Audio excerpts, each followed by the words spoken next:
এই আপুটা বসে বসে মোবাইল টিপতেছিল। এইদিকে একটা ছেলে তার দোকানে আসতেছিল। আপু দেখতে পেল ছেলেটা এইদিকে আসতেছিল। ছেলেটা ক্ষুধার্ত ছিল, পেটে হাত দিয়ে বলতেছে আমার ক্ষুধা লেগেছে। আপু এটা দেখে ছেলেটাকে ডাক দিল। এই ভাইটা দেখতেছিল। ছেলেটা বলল আপু আমাকে সাহায্য করেন। আপু ডয়ার খুললো, ডয়ার খুলে কিছু টাকা বের করলো। আপুটা টাকাগুলো হাতে নিয়ে ছেলেটাকে দেওয়ার আগে ভাবতেছে ছেলেটাকে টাকাগুলো দিব কি দেব না, দিব কি দেব না। ছেলেটা হাত পেতে আছে। আপুটা বলল কাজ করবি। ছেলেটা কিছুক্ষণ পর মাথা নেড়ে ইশারা দিয়ে বলল হ্যাঁ। আপু তখনই কর্মচারীকে ডাক দিল, এই পলাশ এদিকে শুনতো। ছেলেটা বলল ম্যাডাম কি হয়েছে বলেন। ম্যাডাম বলল পাশের দোকান থেকে কিছু সদাই কিনে নিয়ে আসো তো। তখনই কর্মচারী গিয়ে কিছু সদাই কিনে নিয়ে আসতেছে। ছেলেটাকে ছোট্ট করে একটা দোকান ধরিয়ে দিবে। একটা কাঠের টেবিল নিয়ে আসলো। আপুটা একটা টেবিলের চাদর নিয়ে আসলো। চাদরটা টেবিলের উপরে সুন্দর করে বিছিয়ে দিচ্ছে। সদাইগুলো টেবিলের উপরে রাখলো। আপুটি ছেলেটাকে ডাক দিয়ে বলতেছে তুমি এইগুলো এখন বিক্রি করো, আমি আছি এইদিকে, তুমি ভয় পেও না। এই কথা বলে আপুটি চলে গেল। ছেলেটা দাঁড়িয়ে রয়েছে, অনেকক্ষণ হয়ে গেছে কিন্তু একটা কাস্টমারও নেই।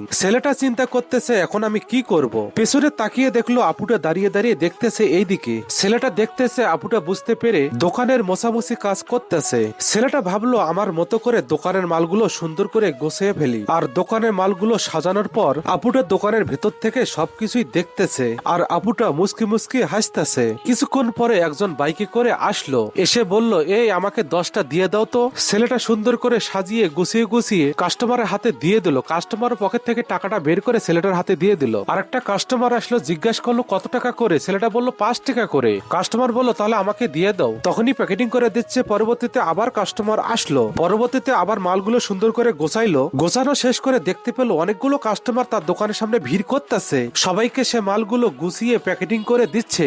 এক এক করে সবাইকে দিচ্ছে। সবাই সদাই হাতে পেয়ে এক এক করে সবাই টাকা দিচ্ছে। ছেলেটা অনেক খুশি মনে করে টাকাগুলো হিসাব করে গুছিয়ে গুছিয়ে নিচ্ছে। এইভাবে সে দোকানের সদাইগুলো বেচাকিনা করে শেষ করলো। আর সমস্ত টাকাগুলো এক জায়গায় করে সুন্দর করে গুছিয়ে গুছিয়ে পকেটের ভেতরে ছেলেটা রাখলো। ছেলেটা অনেক খুশি আপুর কাছে আসলো। আপুকে ডাক দিল। আপুকে ডাক দিয়ে বলল এই নেন আপু, টাকাগুলো আপনি নিয়ে নেন। আপু ছেলেটাকে বলতেছে শোনো এই সব টাকাগুলো তোমার কাছে রেখে দাও। তুমি আর কখনো মানুষের কাছে হাত পাতবা না। তুমি এখন নিজের পায়ে দাঁড়াইবা। আর তোমার জন্য আমার সব সময় দোয়া রইলো। গরিব অসহায় মানুষকে সাহায্য করতে চাইলে এটাই করা উচিত। আপুর মানবতা দেখে সত্যি মনটা ভরে গেল। আপুর জন্য ভিডিওটা শেয়ার করে দিয়েন।